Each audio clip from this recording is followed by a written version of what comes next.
Hello everyone. With Dragon's Dogma 2 looking like the most important release of 2024, being a huge and massive action RPG, I figured we'd go over one of the most important systems in the game, PAWNS. PAWNS are AI companions that will accompany you through your adventures through Dragon's Dogma 2. They are an important utility in combat and also will help with exploration of the world of Dragon's Dogma 2. Being that they are probably one of the most important aspects of the game in general, I will go over everything you need to know about PAWNS so you can be as prepared as possible when the game finally releases in March. It's also possible that if you're watching this after the March release, you might get some good info if you're not familiar with the PAWNS system, so stay tuned because we're going to dive right in. So firstly, let's go over the general description again. The PAWNS in Dragon's Dogma 2 will act as sort of a guide or another player character that's next to you whenever you experience the world of Dragon's Dogma 2. They essentially fill the void of multiplayer co-op with an AI aspect. The intention for PAWNS is to provide a way for players to have some semblance of somebody playing with them,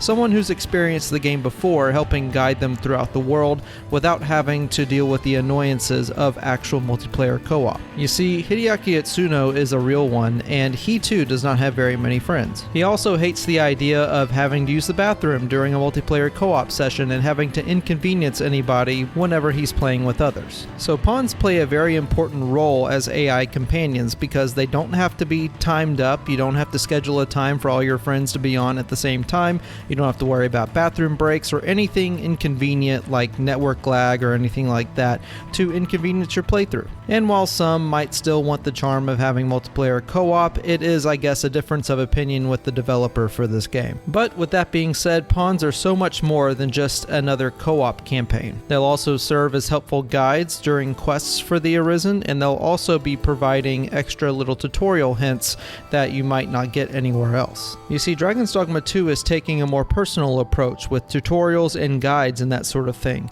They are offering the opportunity for NPCs and pawns to provide the sort of guidance as much as possible to any upcoming Arisen. So thus, while they may not be people per se, they will be providing a very close representation to what it might be to play with other players, or at least as close as you can get. And plus, there's little quirks you have with pawns that you might not get with other players. So with the spirit of that, let's get into everything you need to know about the functionality of PAWNS. To that end, we'll be going over the status portion of the pawn page to go through every single thing listed here so you get as much detail as possible. Starting off, the first thing we see is the vocation of the pawn along with its name and level. You can see these clearly that Peter is a fighter pawn and he is level 15. Of course, right below this section in the Arisen details, you can see who made the pawn, what vocation they currently are, what level they are, and also their online ID and pawn ID. It has been shown in gameplay and when recruiting pawns that you can add pawns to your favorites menu, and the pawn ID is a unique identifier that will help you figure out which pawn exactly you are looking at if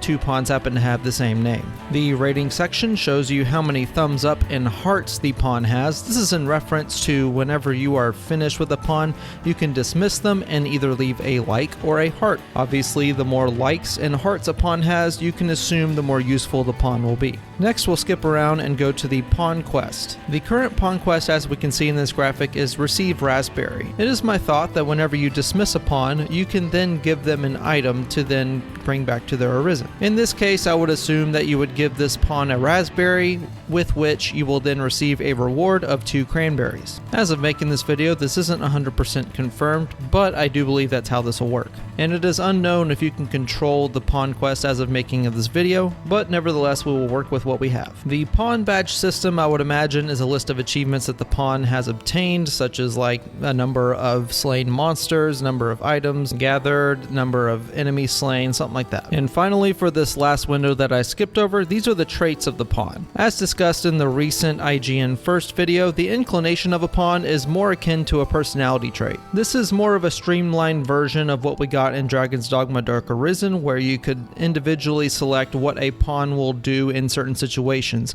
Instead, you'll be able to choose a single inclination, and it will have blanket tendencies for a pawn to perform during combat and in other situations. For example, straightforward pawns might be more daring boring when it comes to attacking foes, and simple pawns might be more focused on looting items or other sorts of gatherables. And the goal here, according to Itsuno, is to give the player something to expect whenever you hire a specific pawn. For example, instead of having to search through all the different tendencies a pawn will have, you can see that you have a kind-hearted pawn and will think that maybe they'll be more akin to healing you whenever you're in a combat situation. Next, we have the specialization of the pawn, and this is a very straightforward ability that a pawn can then use in the game world itself. For example, if you have a logistician pawn, the pawn will automatically move items from your inventory to their own to preserve your own weight limit. Similarly, in this case, the specialization woodland wordsmith allows the pawn who acquires the skill to have the ability to interpret Elvish for the Arisen, making any quests with elves much easier. It appears that pawns can only have one specialization at a time, so you'll need to choose these wisely. I also hear that there are specializations out there that will allow for healing items from pawns to then be applied to the player, meaning that you might be able to have a healer in the party without it being specifically a mage. All of which are very useful on your adventures, and you'll want to pay attention to the specialization of your pawns in Dragon's Dogma 2. And lastly, we have the quest guide field here. The obvious implication here is that this is a yes or no as to whether or not the active quest you are on can be guided by a pawn in your possession. It was previously a thought of mine that quest guide could be something that's turned on or off depending on what you want in your settings, which might still be the case. But for pawns, it appears that quest guide is something more akin to whether or not a pawn can actually help you, or if it has the ability to help you during the quest you're currently on. This is of course in reference to when a pawn calls out that it knows a certain part of a quest, and then you can use commands such as go to then allow them to guide you during said quests. And with that transition, let's get into pawn commands. We currently know of 4 pawn commands so far. Up directional button being go, which is what I just mentioned. Go being a command meaning to proceed with whatever help the pawn has to offer. It's different from Dragon's Dogma 1, where pressing go meant directionally commanding pawns to go forward. Instead, it's more of an encouragement tool. The down directional button is the to me command, which obviously makes your pawns surround you. The help command is there to make your pawns help you in certain situations, such as catching you from a fall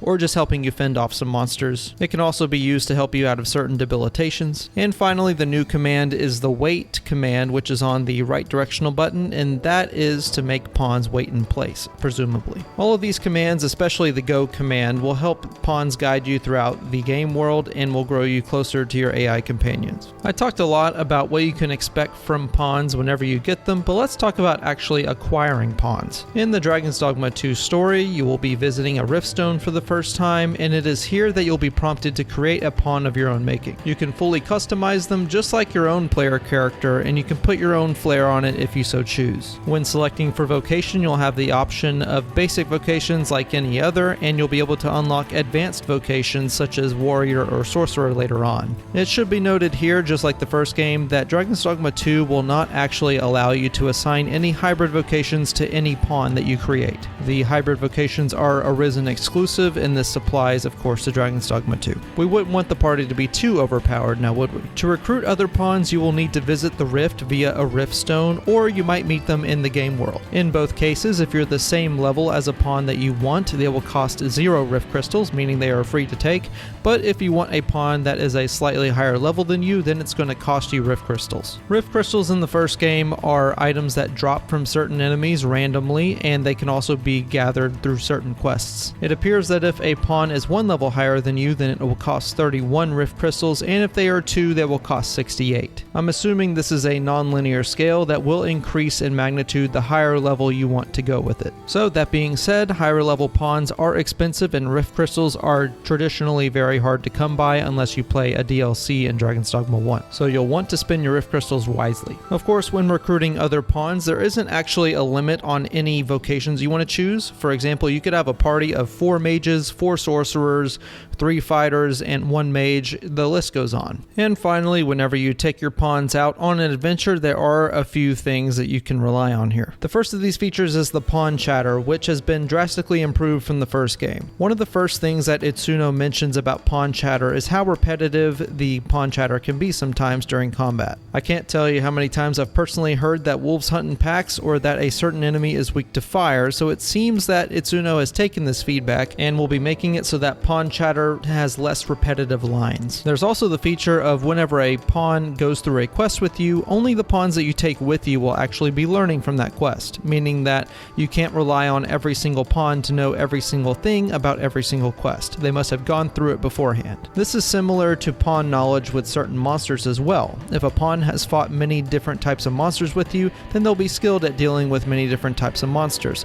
Whereas if you only focus on Cyclops, the only monster a pawn will be proficient with will be Cyclops. So it's important to make sure that your pawns are well rounded when it comes to their experiences. In the middle of combat, like I said, pawns are there to help you, and they will be able to help you out of certain debilitations such as sleep or when you're calling on the ground from a giant hit from a monster. And the UI of pawns are very simple. They have the vocation next to their name, a health bar, and they will also be displaying any different types of debilitations that they have during the fight. And last but not least, the revive mechanic has changed from Dragon's Dogma 1 to Dragon's Dogma 2. Instead of being able to instantly revive pawns, you'll have to sit there and hold the button to go ahead and revive them. From the footage that we have so far, it seems that the pawn health whenever you revive them might be loosely based on the amount of health that the Arisen has whenever they revive them. There's really no telling as of right now. And of course, similar to your own character, the Arisen, you'll only be able to recover the white portion of your health whenever you rest at an inn or at a campsite. And finally, when you're done with your pawn and would like to send them back to the Rift, they will have the option to either like or heart them whenever you're done, and also give them an item. In the first game in Dragon's Dogma 1, if your own pawn was rented out to another player, they had the potential to gain an item from that player and also receive Rift Crystals for their troubles. So it is with this information that I implore you, please hire my pawn as much as possible so that I get all the Rift Crystals. Please and thank you. And that, guys, is just about everything that we know about pawns currently in Dragon's Dogma 2. Thank you guys for watching. Hope you guys have a great day. If you would, leave a like, subscribe, do all that sort of stuff. See you in the next one. Goodbye.